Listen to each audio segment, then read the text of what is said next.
for solar thermal, approximately $400,000 in rebate funds for solar air heating, the solar roll transpired air, and for Maiden, Minnesota collectors from Solar Skies for water heating. It's available currently to customers of the 4 Minnesota investor-owned utilities: Xcel Energy, Minnesota Power, Alliant or IPL in southern Minnesota, and Ottertail Power in western Minnesota.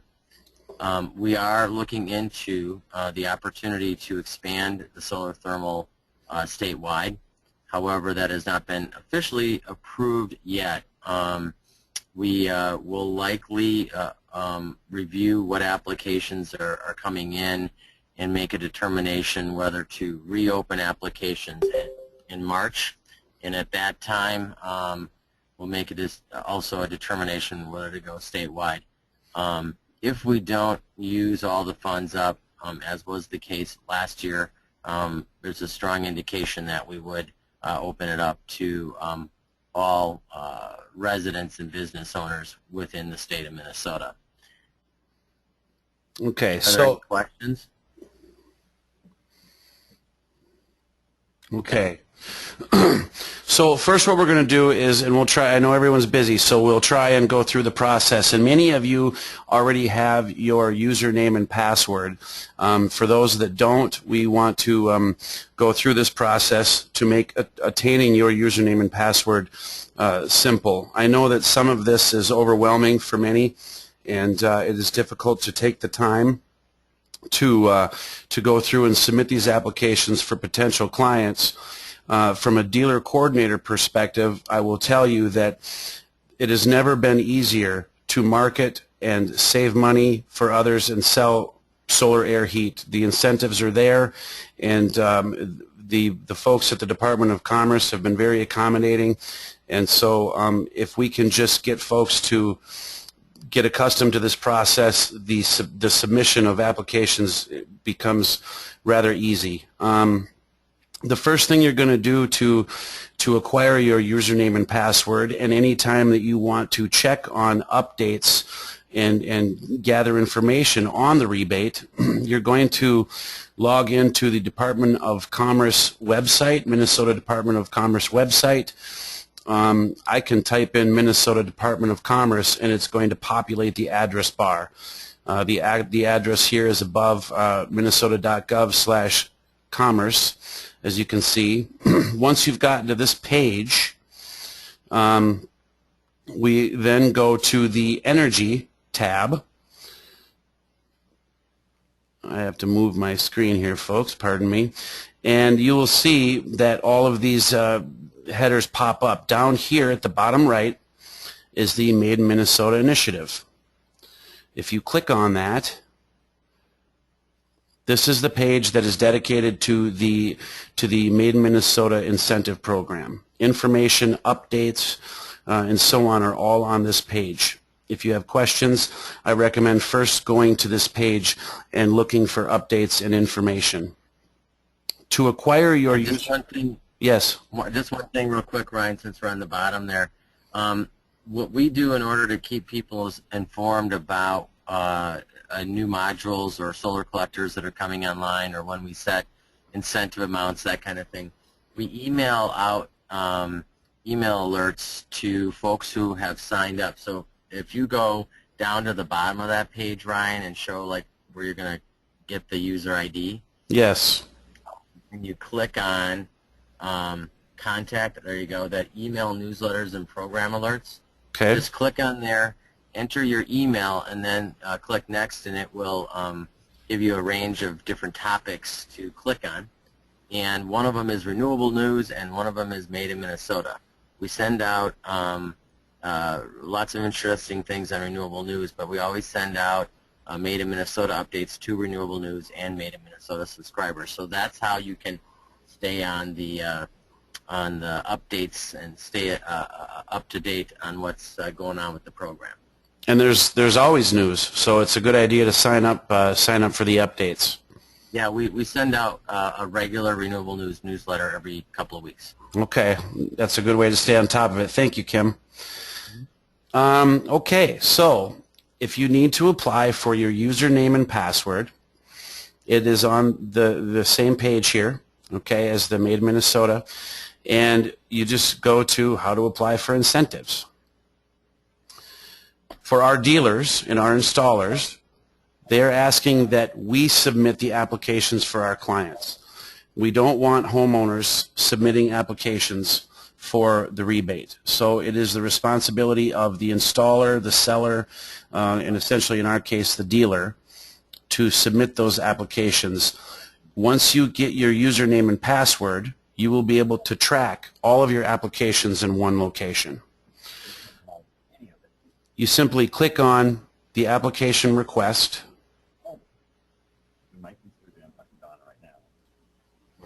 and it will bring up a PDF form for you to fill out, which I'm waiting for. Okay.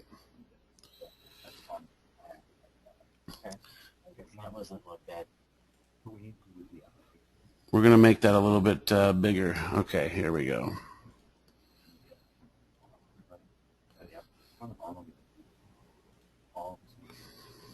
Okay. This is the application that you will want to fill out. And it's all you can basically type it, and then you will save it as a PDF, and you can attach it to an email which you will send to the solar.help@state.mn. Is that correct? Yes, you return it to this email address right here. So fill out the form, save it as a PDF, and submit it in an attachment to the email address listed at the top. Once you do that, typically within a day or two, you will get an email from the Department of Commerce that looks like this. This is a response we got to a request for a username and password for a dealer that we have. This is your password. You can change your password. If I'm not mistaken, you want to email that request to the solar.help email address. Once you have your username, which is going to be your email, the email that you submitted, you can then simply use this, save this email, because anytime you want to go in, if you don't remember your password or you don't remember the link, you can simply use this email and click on the link, which is going to bring you right to the Power Clerk site.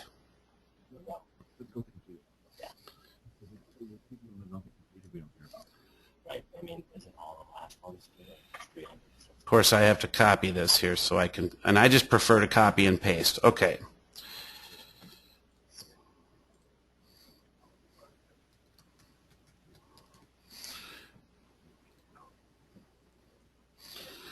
And that's it. That's all you need to do to log in to the Power Clerk site.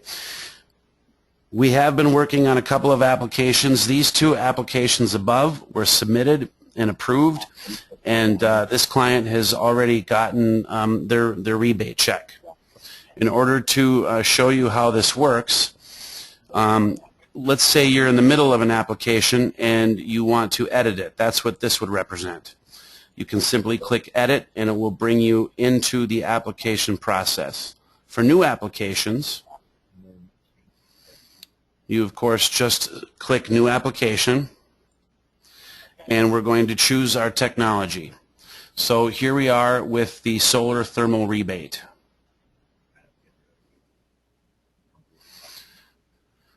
The steps listed above are the steps that need to be taken in order to reserve funds for the application.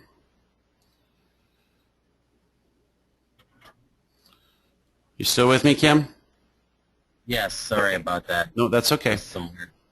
So this might be an opportunity to help folks understand. I have had comments from dealers about the confusion. You have applicants, you have sellers, installers. In most cases, the applicant, the seller, and the installer are going to be the same entity. if you sell the product and someone else is going to install it, then obviously these fields would be different.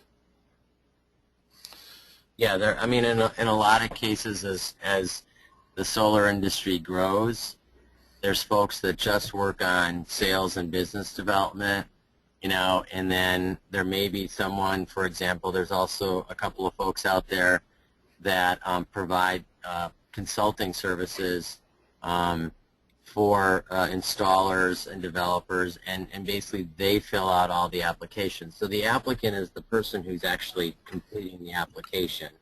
The seller is the person who actually sat down with the customer and sold it, and the installer are the folks that actually are on site putting the panels or collectors in place. And so those can be all different, but they can all be the same, and in many cases they are. Okay, so at this point we've filled out the fields. We just simply click to the next screen. Host customer, that is the resident of the property, correct? That's correct. Okay. It could be, you know, because we do take applications for businesses, and for businesses, you know, the rebates are 25% of installed cost up to a capped maximum, $2,500 for residents, $5,000 for multifamily, which would be a 4-person, you know, rental building or a building with 4 rental units or more, or if it's a commercial project, which does include agricultural uses and farmsteads, the maximum cap is $25,000. So that's why if you have a company name, you'd fill that out.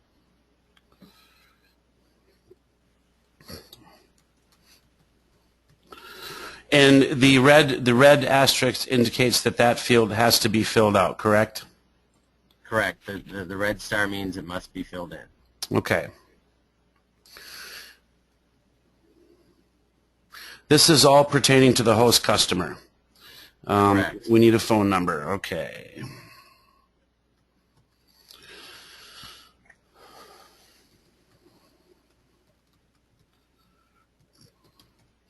Okay, so that's all we do is fill in the fields, and we click to the next step. Okay, so if the applicant and the system owner is the same entity, then you can simply pre-fill with the applicant tab, correct? Correct. Mm-hmm. Okay, so what's a situation where so the system owner is normally, in most cases, the client? Correct. So if you click up on where it says system owner as other party. Yes. That you can, there you go. You can click on host customer. I'm sorry, I misspoke there. This would typically be the host customer in a standard process where the host customer is going to be purchasing the system, putting the collectors on their home. Then the host customer is the same as the system owner. Okay, so thank you for clarifying. The system owner, in a situation where the host and the system owner may be different, is maybe if someone is actually leasing the system. We have programs where people can lease. Is that correct? That's a good okay. Yeah, it's more common with the solar PV market, where financing is being provided. Okay. The system owner, you know, all the thermal projects are eligible also for a 30% federal tax credit, and so if the system owner is the person who would be eligible to take that tax credit. So in many cases, the financing has a system owner where that is sort of the financier of the project. Okay. Mm-hmm. It looks like I got to add a number here. No. It's you already have one. It's okay. That's why I brought Kim with today, folks. Okay. Okay, so we're on to the next screen, and I guess the point is in a lot of cases you can pre-fill these, and so it does go quite a bit quicker. The payee in most cases would be the system owner and the host customer. So you can simply select one. Now, in a case like what you were talking about, I mean, system owner and host customer are the same in a lot of cases. So does it matter which one you pick? No. You're just using that reference to pre-fill. Right. Okay. Yeah. We do allow assignment of payment. So you could have those all three be different, but if people have questions about that, they can give me a call. There is what's called notice of assignment form that's part of the application process, where the system owner or the host customer may want us to do a direct deposit of the payment to a bank account or something like that. It is possible to do that, to fill out the notice of assignment, and then we can make sure that happens. So you would fill out the payee as to how you want it to be paid. The key is that the state of Minnesota vendor ID must match the payee. So Okay. if you're going to get paid, then a bank or something would have to have a state of Minnesota vendor ID to be actually issued the payment. Otherwise, individuals or businesses would go to the state, and there's a link on our website in which you can go to and fill out an application to be a vendor. Everyone has to be a vendor to receive payment. Right, and so once you've gotten your reservation letter and you submit your notice of completion, they will need to acquire a vendor ID, and all of that information is made available to you on the site. And then I send it out in the funding letter as well, too. Okay, wonderful. So if you have a vendor ID because you've applied before, or you've put up a PV and now you want to put up a solar thermal or vice versa, and you have a vendor ID, feel free to fill it in right there and put it in. Otherwise, we do require it to confirm the reservation once funding awards have been announced. Thank you.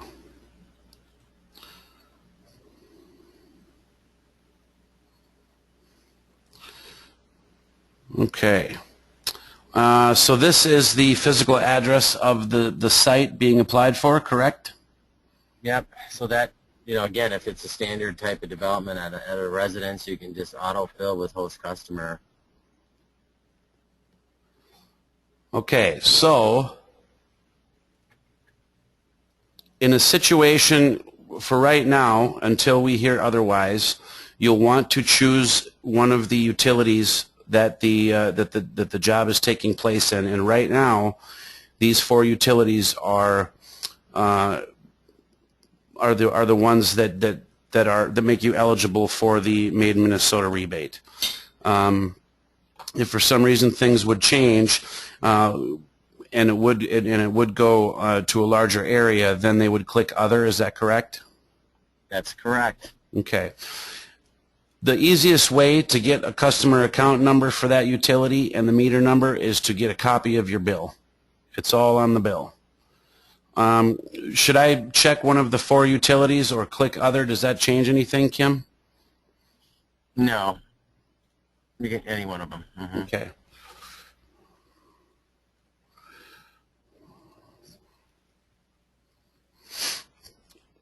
Okay.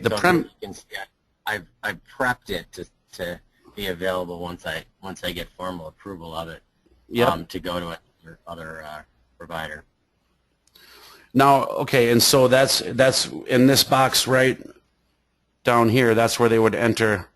Right, like Right Hennepin Electric Co-op or something like that. Okay. The premise number, that's the number of the. Can you help me explain the premise number, Kim? Yeah, it's actually only applicable to Xcel Energy customers, and it is a surrogate for a particular location of the meter. You technically can have more than one premise number per location, but that would be only on large apartment buildings or commercial sites. So you typically have a premise number that basically matches a customer address. If you're outside of Xcel Energy territory, You just need to fill in 4 zeros here because the star means you have to fill it in. Okay, that was my next question. Thank you. I think it says that at the top of the page in the yellow section. Nope, not on, okay, sorry. Well, it should. I'll have to make that improvement. Okay, thank you. Yeah. So four zeros there. Anytime that you don't have, like here's another case too. I just had a customer who's interested in solar. They're building a new house on a property, and they don't have a premise number or a meter number yet. If that's the case, you can go to, when we get to one of the pages that's on project components, there's an equipment notes section. You can make a note in there that this is a new construction and that a meter and premise number, if it's, will be issued, you know, in June or whenever the start of construction is on the site. So that's okay to do that. You can apply for a new construction project. The new construction has to be done, and the project has to be able to be installed in the calendar year. So it can't be like, well, we're thinking about doing something in 2017, we'll apply now, because we typically only give a year to get it installed, and then 1 6-month extension if needed. So the max it can be out is 18 months for it to get completed. Okay, thanks for the explanation. Lynn did message and said that she has already submitted 2 applications that did not enter the 4 zeros. She wants to know if that's going to be a problem. My immediate response would be that you could go in and edit those. Is that correct? Not if they're submitted. You would normally be able to edit once you get a confirmed reservation, but once it's submitted, it's locked in. But I would suggest they were not XL customers, they were Minnesota Power customers. Okay, so it is possible that I'd be happy to look at it, and it's not a problem. We can work it out. It will not affect the ability to go into lottery. If she was allowed to submit the application, it accepted it. So it may not be required in all cases. So that star normally says it's required, but it might not be. So if you would ask Lynn to just follow up with me, and I'll confirm that we're all good after the conference call. Okay, did you get that, Lynn? Okay, building type. Pretty self-explanatory there. We'll go with existing. Okay, we don't have a lot of leasing in the solar thermal realm. If there are questions, it's a rare enough case where I could certainly take any emails or calls from anyone, and we would work it out if that were to change anything. Factory authorized installer. This might be a good opportunity to announce the addition of Solar Wall to the Solar Thermal Rebate, as REAL, of course, is a factory authorized installer, pre-authorized by the Department of Commerce. Kim, do you want to go ahead and quickly elaborate on the Solar Wall addition? Yeah, the Solar Wall is what's called a transpired air system. It's very applicable for use and has been applied in a couple of cases, including our REAL has installed one on a poultry, turkey, dairy, barns. Basically, it is able to heat the temperature that flows through the transpired air anywhere from 20 to 70 degrees. So for uses like growing turkeys, the ability to be able to get that warm air in there can reduce costs for propane usage or other fossil fuel usage by 60% is what Solar Wall is claiming. So they have agreed to do a partnership with our REAL, and are going to be making that available, and it is currently available to apply for on the rebate program here. So that just went live this week. Anyone who, go ahead, Kim. I was just going to say, so it's similar to an air heating system that our REAL does, but it's on a larger scale. It's built, basically assembled and built on site. And it generally revolves around fresh air intake, correct, on larger commercial buildings? Right, exactly, which is why it's really nice for barns, too, that need to have a fair amount of airflow. These provide continuous airflow and then warming airflow, obviously, all during the day. For any of the dealers that are attending this webinar, if you have questions about the transpired air, please email me after the webinar, and I will certainly give you the information that you need about the technology and how you can make it available to your clients under the Maiden, Minnesota rebate program. System type. Okay, so this is a part where, Kim, I might need you to help me explain because they are required. However, these three entries don't apply. Yeah. So basically, you can just fill in, select one of them from system type because these are related to water heating, and then just put in, again, 4 zeros in storage capacity and plumber's license. Okay, 4 zeros. That's kind of the default. Yep. If it doesn't apply, the four zeros will suffice. Okay. So everyone here should be entering solar air heat because that's what we do. That's what we manufacture at Real. The end use, space heating.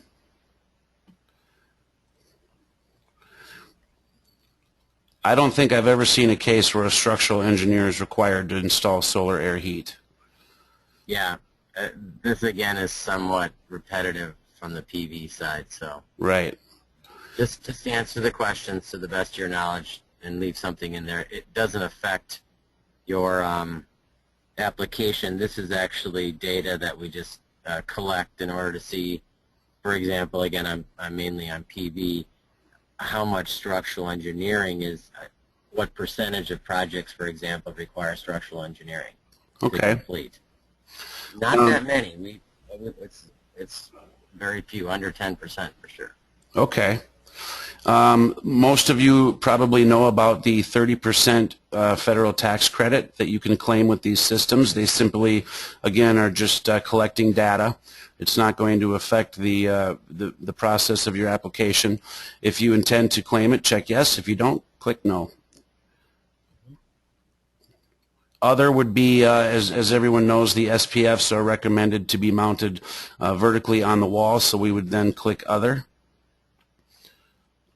And wall mount should suffice.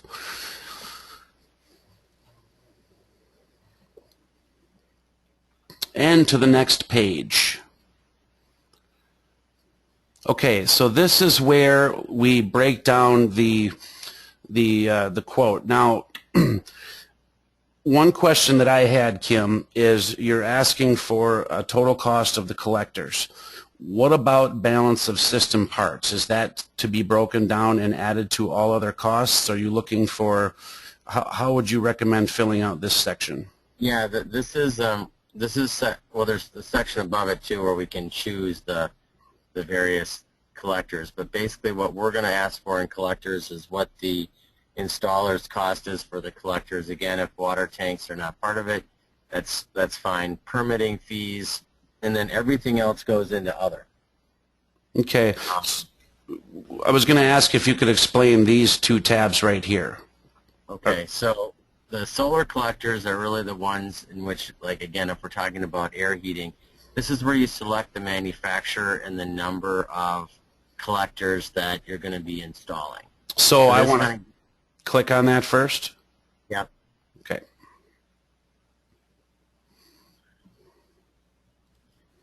So here you'll be able to pick out, our real or Conserval Engineering is the name of Solar Wall. Okay. Conserval, I'll just show them so they can Conserval Systems. That'd be your solar wall right there. Right. And then it'll pop up Serval. There's a single stage and a dual stage solar wall. Okay. And if it's okay, I'm going to go ahead and choose the Rural Renewable Energy Alliance. Okay.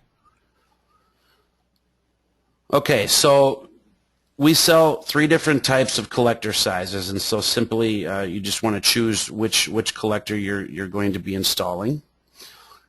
All right. How many? And since we're all going to be doing large solar air installs, okay. So this part I might need you to help me explain as well. So is this the... This is the direction that it will be facing based on the sort of compass off to the right there. So if it's facing due south, it's at 180 degrees, and then you can see if it goes a little bit west, it could be 210, or you can actually type in specifically what it is. Okay. If you click on South Reference, it will automatically go to 180. Okay. And then this again is somewhat related, more so related to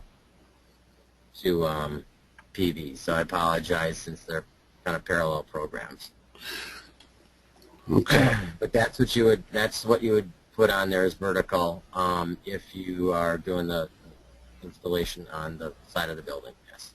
Okay. And then minimal shading means that you have 90% of the time, based on the amount of sun that hits that solar-powered furnace on a monthly basis. If it's 90% or more sunny, or if it's 100%, put minimal shading. That's what it means.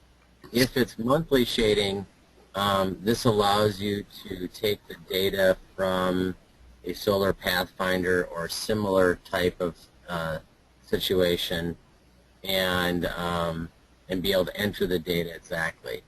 This again is not as important, and it does not have an impact on the rebate. It's basically data. It does have an impact on the PV side because PV, it will generate a different energy output depending on the azimuth, the tilt, and the shading.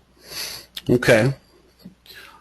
And for those of you that don't have a solar pathfinder, that is the preferred method of calculating solar shading. There are smartphone apps that you can use.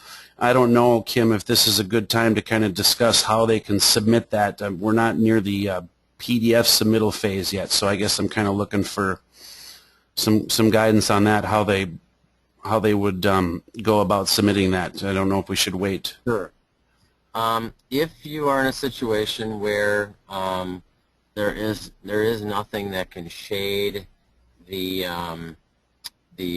solar furnace, the system, you can submit a Google Earth photo of the home or barn or site, and just have a arrow or draw some kind of square that indicates where it's going to be located, and then just click on minimal shading. But you will have to upload something in the area for the shading analysis, which is coming up in the paperwork section.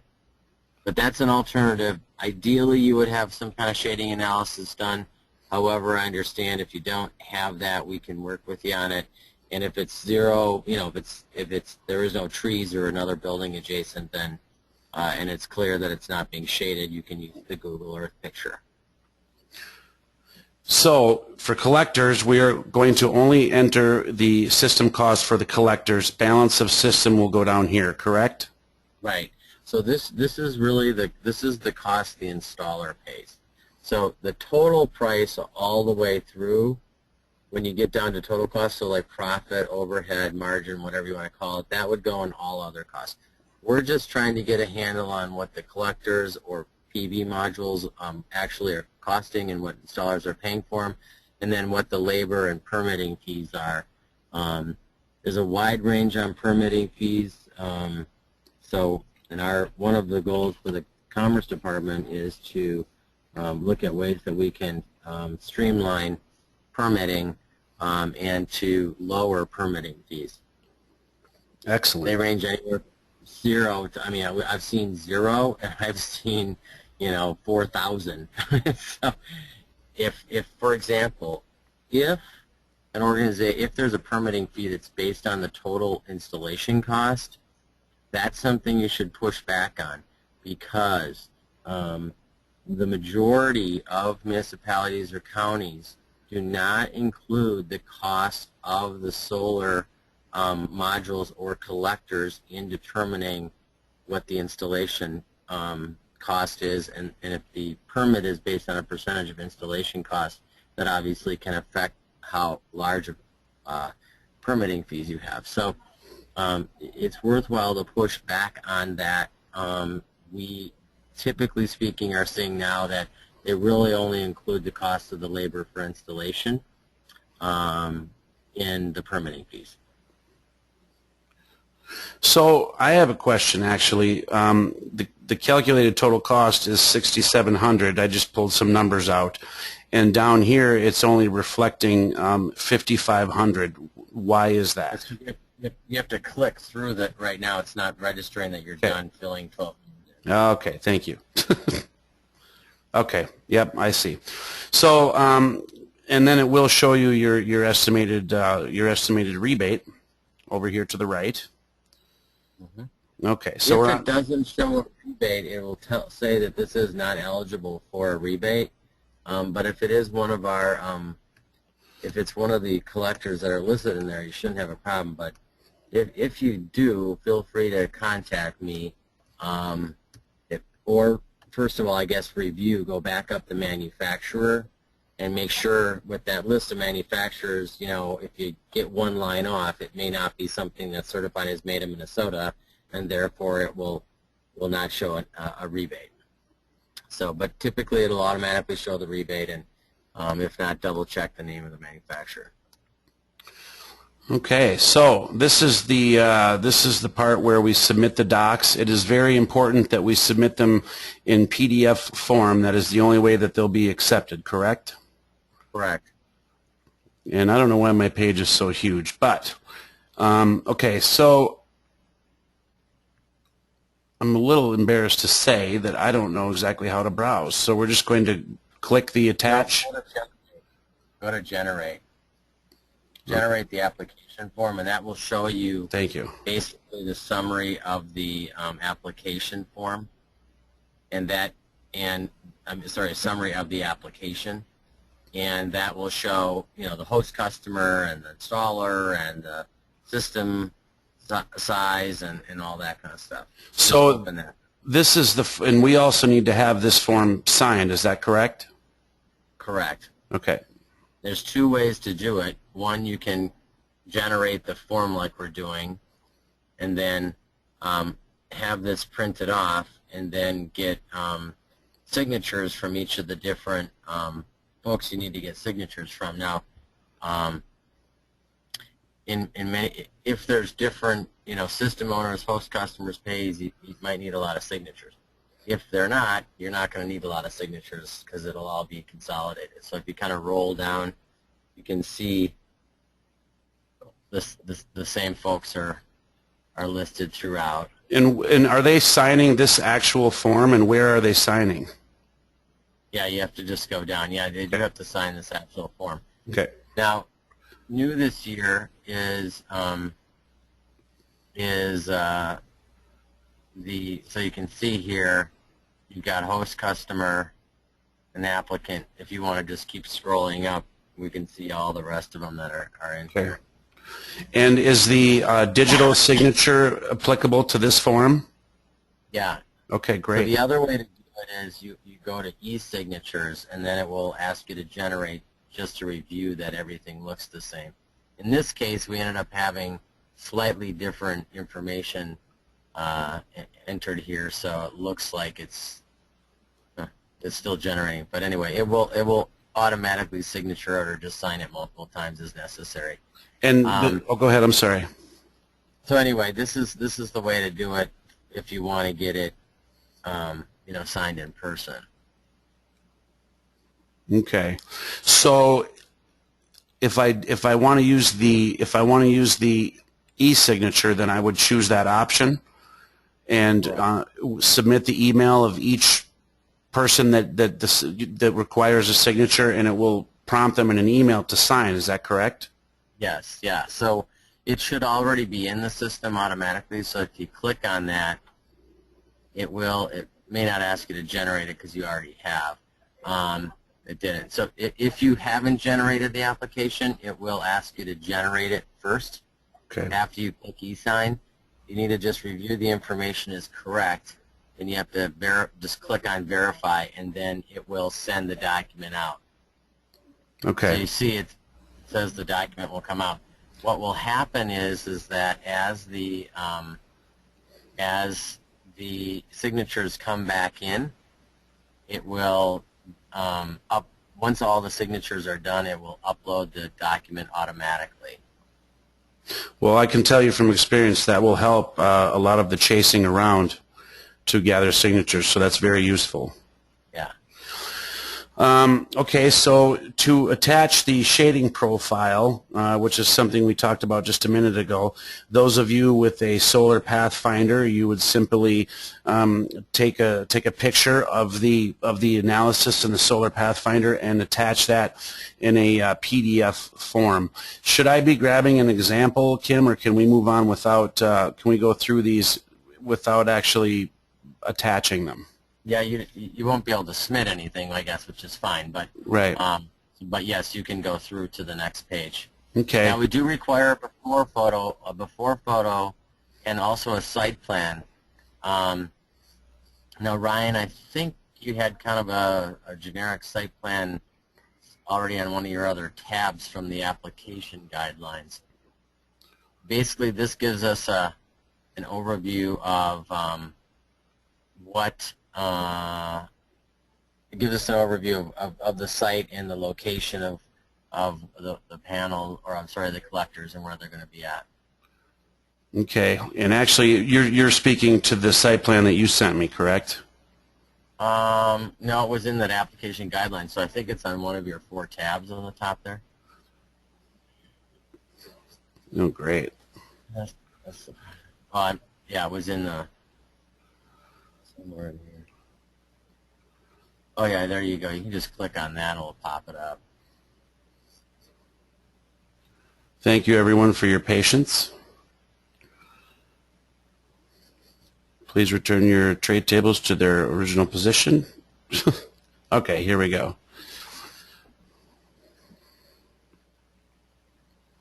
Okay, so I want to click on this to show them an example. Yeah, there's the application.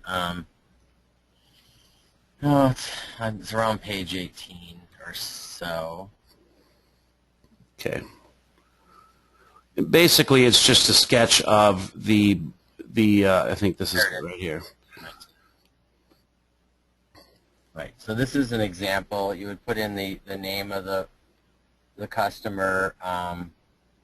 In this case, here it's modules on the roof. You could indicate modules on the side of the building, and then indicate any other components that would be part of it as well, if they're going to be inside or outside. Again, this is kind of geared towards PV, but just a direction, and then like where the main road is on there is very helpful to have in there, and then just the data on it as well too. This way we can kind of get a sense from either the Google Earth or the before photo. Combined with this allows us to understand where things are going on the sites and make sure from a very high level that something isn't out of order that we should look further into. So. And you've allowed me to do a one-line drawing of this, so I mean, it doesn't have to be drafted.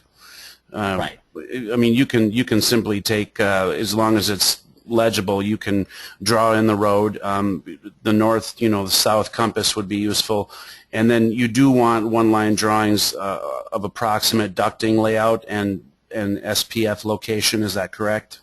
Yes. Mm-hmm. Okay. And then, like, if there's a fan box, you want to draw that in there, but it doesn't have to be drafted. It can be, you wouldn't want to draw it on a napkin, but you can certainly just draw it out with your pencil. Right. Yeah. Okay. So here I go back to where we started. Okay. So you would then scan that and attach it in PDF form. So far we have the shading profile, which is a photo of of the Pathfinder. And as Kim had stated earlier, if you don't have a Pathfinder, you could use a Google Earth picture and draw in the location of the collectors, and they're basically going to look and make sure that there's not a building in the way or a ton of trees in the way.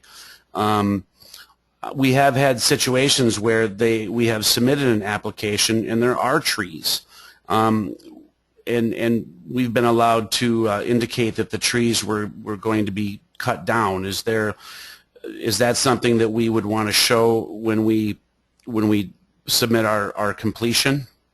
Yeah, in the site plan, you would want to show that those are going to be cut down. You know, on the completion side, we basically just require a photo of the system installed. So we're not requiring a photo of the trees being cut down. But you wouldn't want to do a before photo with trees and a site plan indicating they were going to be cut down, and then submit a picture for the completion end of it and have a bunch of trees in front of the system. Right. This is true. And then, of course, so as again, the site plan doesn't have to be drafted. It has to be. You can scan it and send it PDF. The before photo, very simple, just a photo of the where the collectors are going to be mounted. Okay. Yeah, and one thing that this says when you click on that, it says I will send in via postal. You can mail it to me, any documents as well. By U.S. Postal Service or other service to me at the Commerce office. They do need to be postmarked no later than February 28th, the final day of the application period. But I have had that happen a couple of times. I simply then PDF them and then upload them to your application. You're good to go. Okay. Is that a good time to, I mean, do we discuss what the deadline, let's say that there's some people that are getting ready to submit applications and they haven't gotten it done by February 28th. Is it then a good idea for them to check the website for updates? And I mean, I guess what I'm saying is they can still apply after that date, possibly if there's money left, correct? Yes, but what we'll do is we will close this application through Power Clerk on February 28th, and then we'll just take a look at how many applications we have in, etc. If we have funding left over, we did open it up last year on a first-come, first-served basis, and it's very likely we will do the same thing in 2015. So okay. We will make an announcement of that it's reopened. It'll be on our website. Then also, one of the best places to get information is on what's called the front page of the Power Clerk website. So where you go to put your username and password in, I keep that even more up to date than the website for little things, and that's because, so if you log out, it'll go there, but I'm not saying you should. And the reason is because I can just go in there and write that up. So if there's minor changes or things to be aware of, it'll always record that, and I address the date on there. Okay, so here's the front page of the Power Clerk, and this is where you are going to, this is the most current line right. of updates and information. Yeah, because I got to go through a few steps to get stuff updated on the web. But you'll see I put a date on it, and then like February 2nd, we were able to have solar wall up, so that's just up, and we added a couple of new PV module manufacturers as well too that day. Okay. And then you scroll down this, and it actually has a program overview as well as the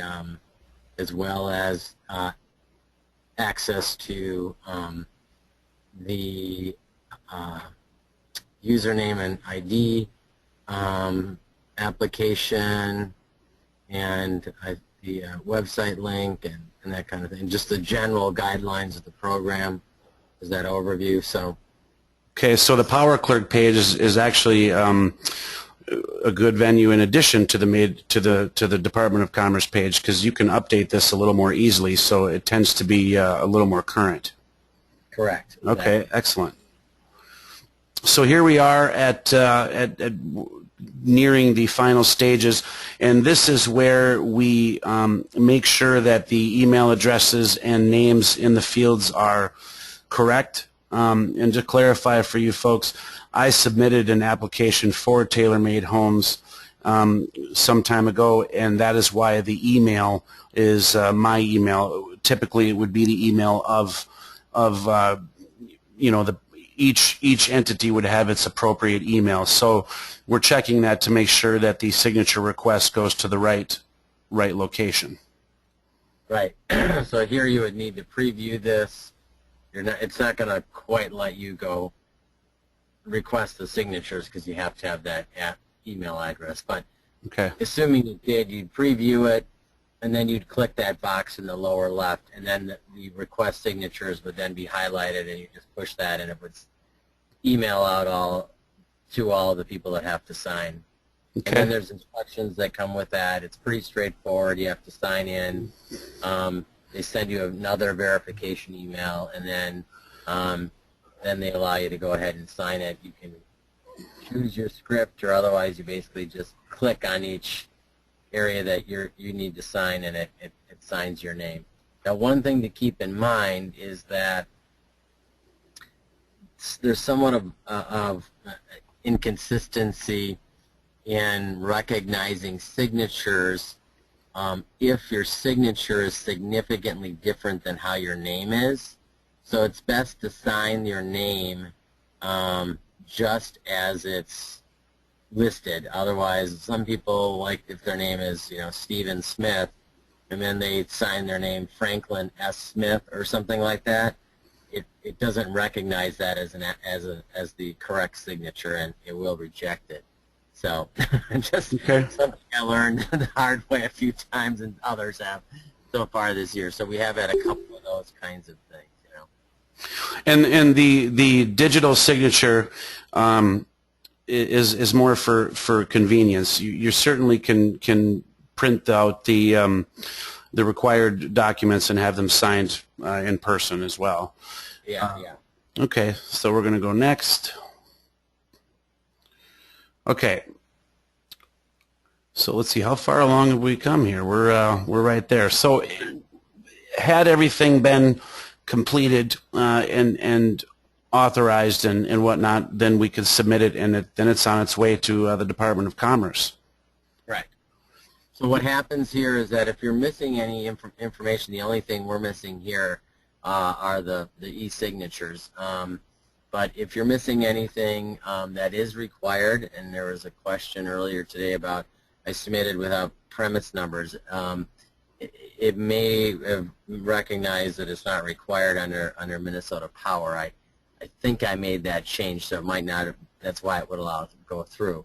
However, if there is something that's starred that was not filled in, it would tell you here what wasn't filled in. It would say you did not fill in the host customer's meter number or something like that.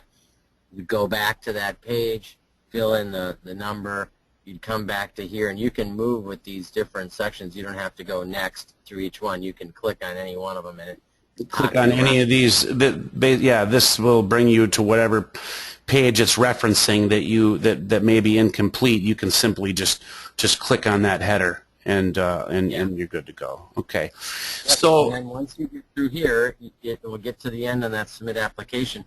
Now, one thing with e-signatures is that it will not submit the final application once all the e-signatures are in, which means that you do need to go back and check on it, every day and until you get all those e-signatures. And if you aren't getting the e-signatures, I'd contact the customer and ask if they received the email, or you can resend it out for signature as well too. And doesn't the software work in a way that once everyone has signed the appropriate documents, it will let you know that everybody has signed?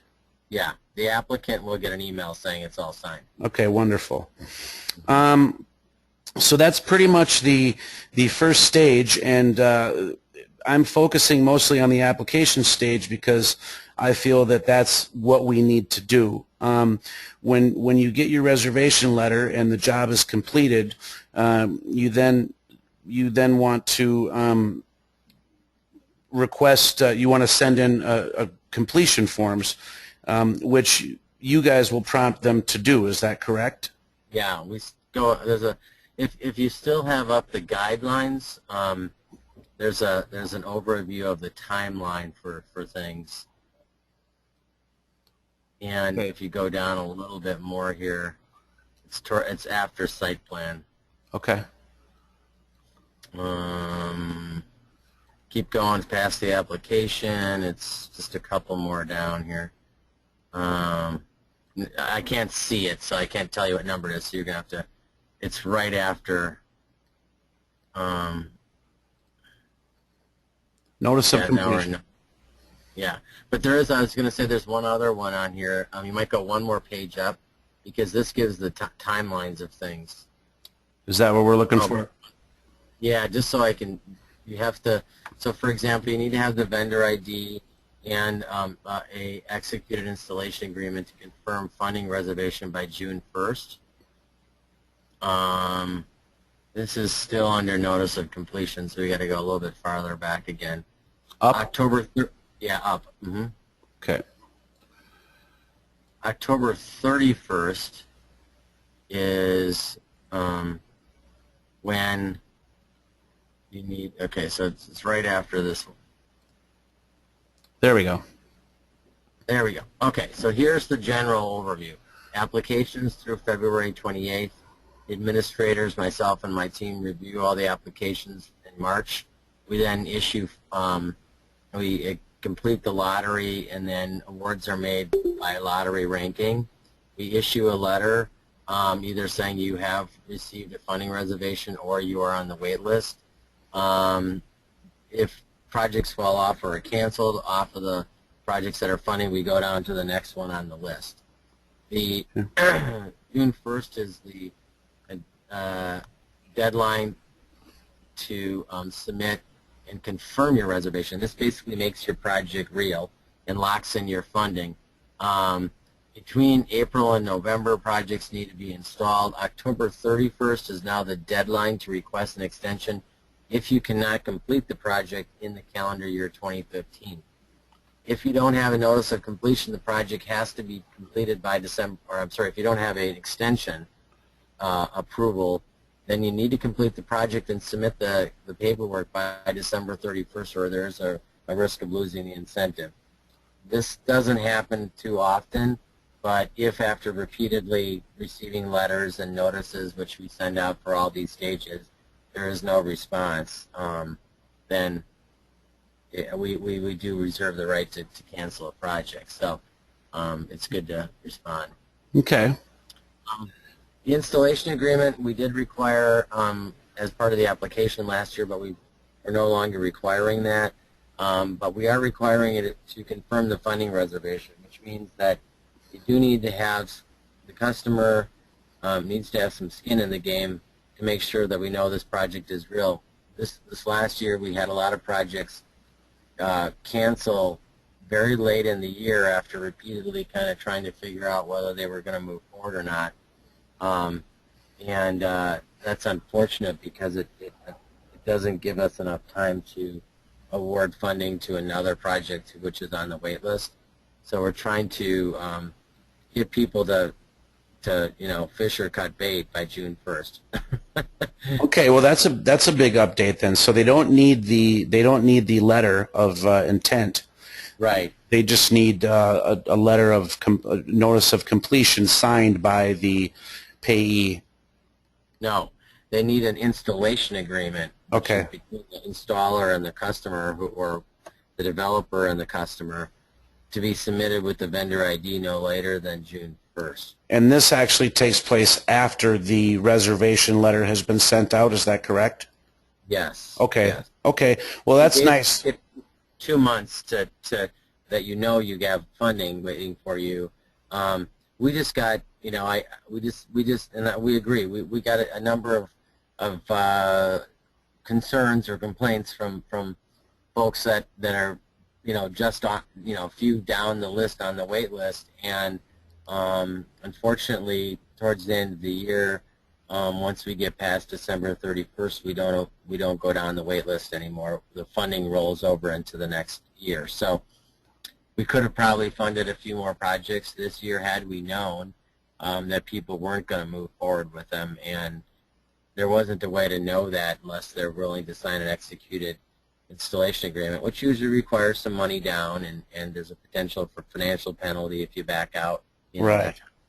And I find that some of the clients were hesitant to cooperate with the application process because they felt like they were obligated then to somehow make a deposit, or that they were on the hook for the job if it didn't go through. So right, yeah, that's why we pulled it out of the application process. Okay. But we wanted to make sure people were getting serious about it, so that as many projects can get done in the year as possible, and people who are on the fence just, you know, got it, like I said, fish or cut bait, move on. Well, this should make it a lot easier for our dealers to reach more people without, you know, to get some more applications submitted, and then go back and let their client know that the funds have been reserved and move on from there. I think people are more apt to agree with a project if they know that they have the funding, and this way they don't feel like they've put themselves on the line to submit the application. That's right. So very, very handy. I think that we've been very informative. I know that a lot of the dealers have been through the application process, and so this is a bit repetitive for some of you, and I do appreciate those of you that have stuck around. At this point, I'm trying to motivate our solar thermal dealer community to get applications submitted.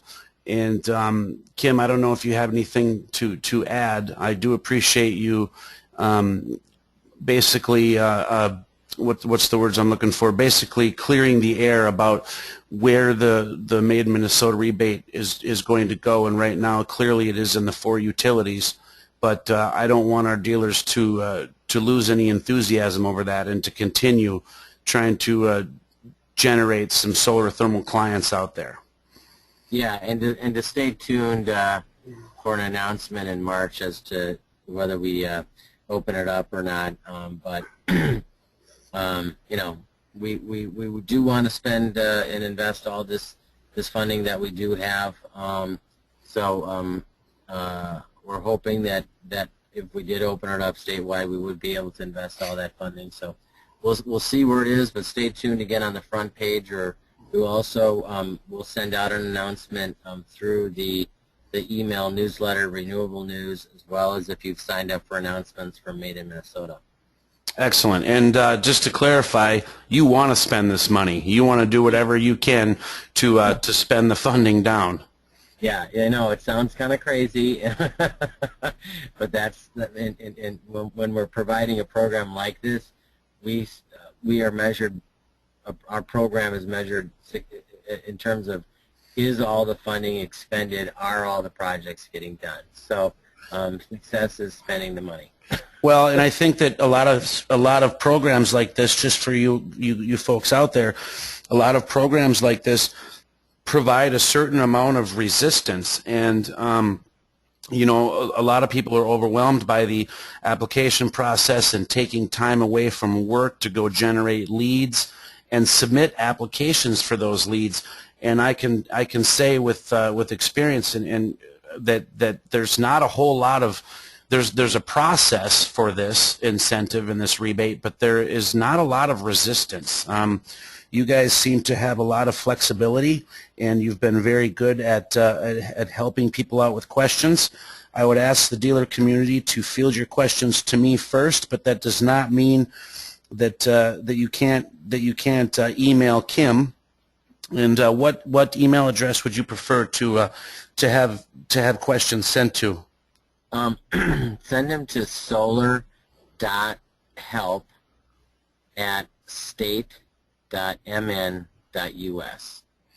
And Kim's response time is very commendable. So, you know, please continue to try and market this product, and know that, again, there's not a lot of resistance there. So I think that submitting applications, and if you had leads before that were on the fence or that were warm leads, they are now hot leads with this incentive program. So anything we can do to generate some interest in the program would definitely be positive. So, Kim, unless you have anything else to say, now I got to see if Shannon is here, because I know that I had some folks. We also have the folks from SEMCAC here. I'm on. Okay. Some folks had some questions as it pertains to, Melissa's here, as it pertains to using the Maiden, Minnesota rebate to generate some installs through the CAP agencies. So I'm going to hand it over to Shannon. Shannon, you're very patient. Thank you. No problem. Thank you, Ryan, and thanks, Kim, for helping understand this process. So I know, Kim, that Jason has spoken with you on this a little bit too, so if it's repetitive, stop me, or if it warrants a call between you and I, that can happen too. But mostly my question is, how can we utilize the MIM rebate along with the Renewable Energy Equipment Grant Program that's available to CAPs in our state, given that, say the MIM does become available statewide? Yes, it is possible to use both of those programs. The MIM incentive would be considered sort of the first payment, and the renewable equipment grant would be kind of the second payment. So if, for example, we're covering 25% of the cost of the install, renewable equipment grant would cover the other 75% or whatever portion up to their maximum is. So what it would allow you to do is to be able to do more projects, maybe 25% more projects. And I know it's not a huge pool of funding, but even if we're able to get 1 or 2 more projects done each year, that would be great. So yes, they can be used in conjunction with each other. Okay. Would it also work to, I guess maybe this is saying the same thing in a different way, the cap for the Renewable Equipment Grant Program is around $8,200 for a system install. So say we were combining the two programs, that would essentially raise our cap for the install too, correct? Correct. Okay. So if the installation is, for example, 11, let's just say for easy numbers, $11,200. You would be eligible, and it was on a single family residential home, you would be eligible for $2,500 from the Maiden, Minnesota program and the $8,200 from Renewable Equipment Grant. So you'd have a total of $10,700, meaning there'd be either the customer or some other source would need to cover that remaining, $500 or so. Okay. So you could do it that way, correct? Yeah. So look at it that way.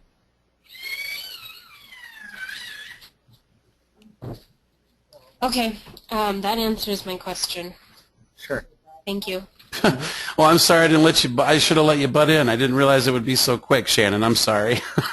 Well, it helped that Jason had a conversation yesterday with you all. So. Yeah. Yeah, he was here in St. Paul with us. So. Okay. Well, hey, Kim, thank you very much. I appreciate it. Yeah, feel free, folks, to give me a call. I'm here to help. My job is to make the application process go smoothly and objectively, and no question is too bothersome. So make sure you email or give me a call if you're having any issues or have questions about a particular part of the application or some other situation with the installation you're thinking about. But I hope you'll do some solar thermal projects this year. We'd really like to see solar thermal catch on as PV has in the state of Minnesota. Thank you. Thank you. Farewell. Bye-bye. Does anyone else online have any questions before I disconnect?